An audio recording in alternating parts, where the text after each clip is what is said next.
네, 안녕하세요. 국회 사무총장 이광재라고 하는데요. 오늘 여성신문에서 총선 관련 좌담회를 축하드립니다. 도대체 선거를 왜 하는 걸까요? 제가 부산 자갈치 시장을 갔는데 오랫동안 장사를 하신 할머니신데 이렇게 말씀하시는 거예요. 선거 때가 되면 희망이 있어서 투표를 하고 또 선거 끝나면 실망을 하고 또 선거가 나오면 또 희망이 있어서 투표를 하고 또 선거 끝나면 실망을 하고 선거가 왜 하는 거지? 이 얘기가 제가 아주 깊은 인상을 받았어요. 루소라는 사람이 선거 전에는 유권자가 왕이었다가 선거가 끝나면 노예로 전락한다. 대의제 민주주의 자체에 한계가 있다. 그럼 도대체 어떻게 이 선거가 의미가 있고 할 건가 라는 부분에서 한 번쯤 우리가 생각을 해보면은 옛날 세종대왕이 임금의 하늘은 백성이고 백성의 하늘은 쌀이다 이렇게 얘기했거든요. 우리가 한번 총선을 하는 이유는, 정치가 존재하는 이유는 전 국민들이 잘 사는 거라고 생각하거든요. 그러면 국민이 잘 사는 길을 어떻게 만들 것인가가 제일 중요한 문제라고 저는 생각합니다. 그러면 현재 한국을 보게 되면 성공국과 위기의 국민이죠. 경제 선진국이고 행복 후진국이죠.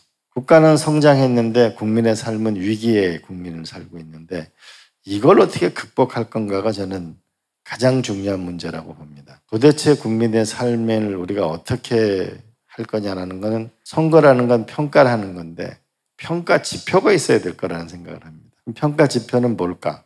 과연 이 국가는 계속 성장해 나갈 수 있을 건가라는 경쟁력이 있는가라는 거 하나. 내 삶은 나아질 것인가? 내 삶을 규정하는 건 전 7가지라고 보는데, 일자리가 있냐 없냐, 소득이 있냐 없냐, 그다음에 나의 집 문제는 안정적이냐, 보육 교육 외에는 걱정이 없느냐, 건강과 의료보험에는 안정적이냐, 또 하나는 노후에 불안감이 없느냐, 하나는 문화적인 생활을 하느냐. 7가지.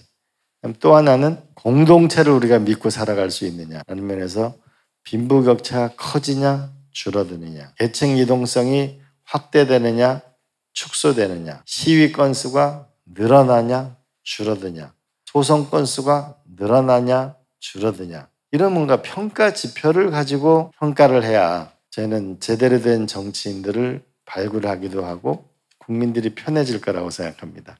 그래서 저는 정치인 평가 인덱스라고 그러는데, 만약 이 국가의 경쟁력, 국민의 삶, 공동체 지수, 이 3개를 지표로 만들어가지고 대통령부터 저기 시장, 군수, 구청장까지 평가를 내면 1등부터 300 몇 등까지 발표하면은 아마 정치는 혁명적인 변화를 가져올 거라고 봅니다. 내 당이 어떻고, 내 지역이 어떻고, 내 동문이 어떻고, 이건 아무 의미가 없고 결과에 국민의 삶이 정치인의 성적표가 되는 그런 게 됐으면 저는 좋겠다는 바람을 가지고 있습니다. 그다음에 2번째로는 결국은 더 구체적으로 말하면은 결국 많은 국민들이 바라는 거는 7가지 요소 중에서 결국은 일자리하고 소득하고 보육, 교육, 의료, 주택, 이 문제에 대해서 구체적인 솔루션을 내고 했으면 좋겠는데, 그래서 저는 이 몇 가지 문제에 대해서는 각계 전문가하고 좀 대규모의 정책과 이런 경진대회 같은 걸 해서 동일한 주제로 모든 지역의 후보자들을 초청해서